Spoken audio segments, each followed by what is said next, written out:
Hey, this is Kyle with Inside the Play again. Going to take a look at the Alabama defense versus Michigan State here. Early in the game, as you can see, the score is tied at 0 with 5 minutes to go in the first quarter. Michigan State's about to face a third and long, about third and 7, I believe it is. And we're going to watch as they convert that and the plays that come right after it and watch what made this defense so special. So, as you can see, Michigan State goes hurry up here, catches Alabama a little bit off guard. Connor Cook makes a great throw right over the linebacker and in front of the safety, and he puts Michigan State in great position on the Alabama 37-yard line. Chance for them to get on the board first, take a lead. You know, they're right on the cusp of field goal range. They get 5 or 6 yards. Even if they don't get a first down, they should at least get 3 points out of this now. So, most teams, after they hit a big play, will go hurry up and try to get the team to stay in that defense. Michigan State didn't. They huddled up, and you'll see they come out here in a wildcat formation. The wildcat's been around for years and years and years.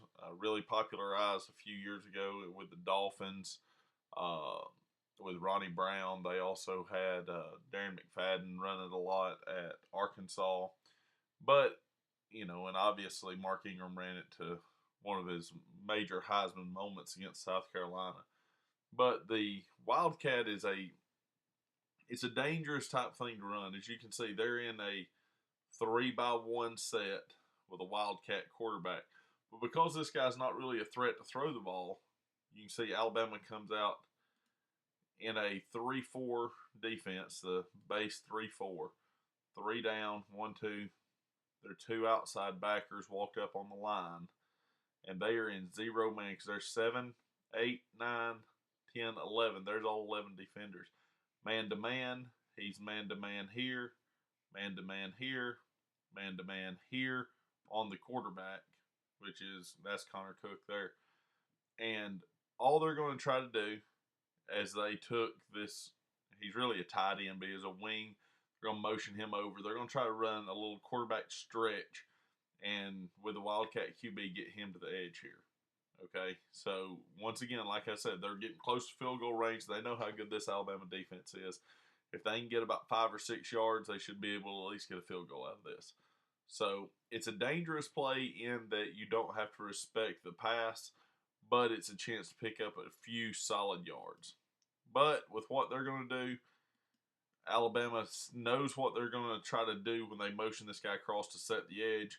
Your safety rolls down. He's coming hard off the edge, and you can see everyone's flying downhill because they see these linemen on reach blocks. What I mean by reach blocks, they turn almost like a pull. You can see this guard was pulling. It's almost like a pull and try to get around and cut the defenders off. So good reading. You can see your linebackers flowing downhill. And a great job here by Dylan Lee. Dylan, his job is to close the gap to the backside of this tackle's hip and to set this backside edge in case of cutback. So watch what happens here. As he sits down on that edge, he doesn't run in there. He just closes that edge and he stays at home. A veteran play by a senior on a national championship winning team as he sets that edge and waits for the play to come back to him. Boom, it does.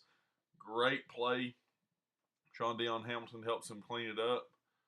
And now Michigan State's behind the stick. So instead of needing 5 or 6 yards after losing yardage, now they need to gain about 10. And as all of you know, doing that against this Alabama defense was easier said than done. Great look at what Dylan Lee did. Staying at home, not coming running in there like a rocket trying to get a big hit. Stay at home, wait on him to cut back. You know he's going to try to cut back because you've got that front side shut down. Hold on, and let's make the play. So now they're in 2nd and 13. They motion out to an empty set. Alabama's playing Saban's beloved man coverage with some safeties over the top. Great play by the freshman Minkah Fitzpatrick. When you're in man-to-man, you got to make a play. That receiver got a little bit inside of him. Minkah did a good job keeping his left hand off of him, coming across and sweeping the ball out. Now, they went from first down on the cusp of field goal range. 3rd down, they got to pick some yards up here or they're going to have to punt. 3-by-1 set. They're trying to drop back, and here comes the cavalry.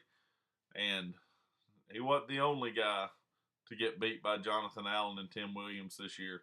But the right side of the offensive line just got absolutely smoked and forced a punt. So let's see right here on the replay. So you can see Tim Williams is going to come off the edge. Allen's going to be against this guard.